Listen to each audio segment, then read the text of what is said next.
Itu saya berasal dari keluarga Katolik, sejak TK sampai SMA saya di sekolah Katolik, saya masuk Universitas Indonesia. Saya selalu merasa dijaga oleh umat Muslim Indonesia. Saya tidak pernah merasa bahwa kita punya isu agama dari dulu, berdampingan, bersama, nggak ada. Saya sebagai minoritas tidak pernah merasa terancam sedikit pun, karena saya tahu sebagai minoritas kami tahu diri dan juga tahu yang mayoritas selalu menjaga minoritas. Jadi isu itu biasa saja. Saya ingin menceritakan pengalaman bagaimana kami bisa hidup seperti ini.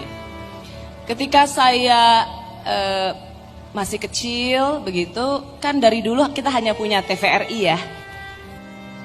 Tolong jangan ditanya tahunnya. Waktu masih kecil gitu, terus selalu ada azan maghrib di TVRI. Saya almarhum itu selalu mengatakan, termasuk besarkan mic saya, besarkan volumenya. Televisi itu, ibu saya mengatakan, kita nggak tahu apa artinya, tapi saya tahu ini adalah alunan kemuliaan untuk Tuhan.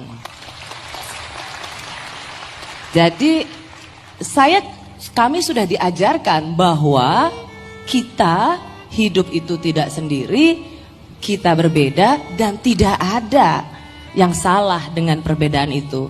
Selama kita tahu diri, kita menghargai dan menghormati perbedaan itu.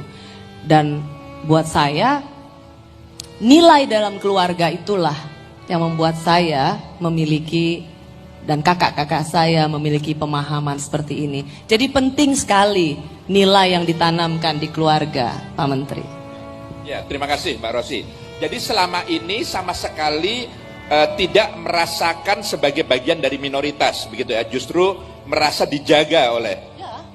Saya merasa begitu. Dan sampai sekarang, sampai saat ini seperti itu dirasakan. Ya, jadi begini, dengan era sosial media, kita mendengar banyak, oh ada begini, ada begitu. Buat saya, kita menyaring sendiri gitu. Mana sih yang benar, mana sih yang nggak benar? Buat saya begini, setiap agama pasti ada orang ngaconya, Pak Menteri. Mau agama apapun itu, pasti nggak mungkin. Apakah itu orang Kristen, apakah orang Katolik, apakah itu umat Muslim dan lain sebagainya. Karena ini kan bukan tentang agamanya, ini tentang pemeluk agamanya, dan itu bisa saja berbeda satu sama lain. Buat saya, kalaupun ada seperti itu di sosial media, itu biasa saja. Itu tidak mengganggu pandangan saya dan penghormatan saya pada umat Muslim pada umumnya. Dan saya mau bilang begini, Indonesia adalah negara demokrasi dengan populasi Muslim terbesar di dunia.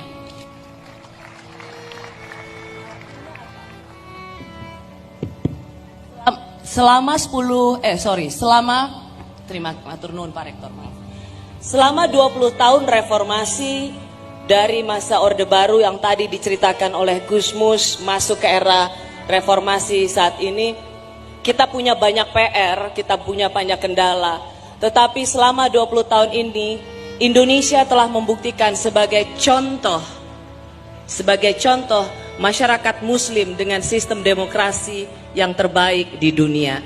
Dunia harus belajar dari umat Muslim Indonesia. Mbak dan Rosi, itu membanggakan sekali. Apakah dengan demikian fenomena yang terjadi di sosial media kita belakangan ini, yang seringkali kita temui ungkapan-ungkapan yang tidak pada tempatnya lah, yang terlalu hitam putih, mudah menyalahkan, bahkan atas nama agama lalu kemudian merendahkan sesamanya misalnya, seperti itu sesuatu yang tidak perlu terlalu dikhawatirkan.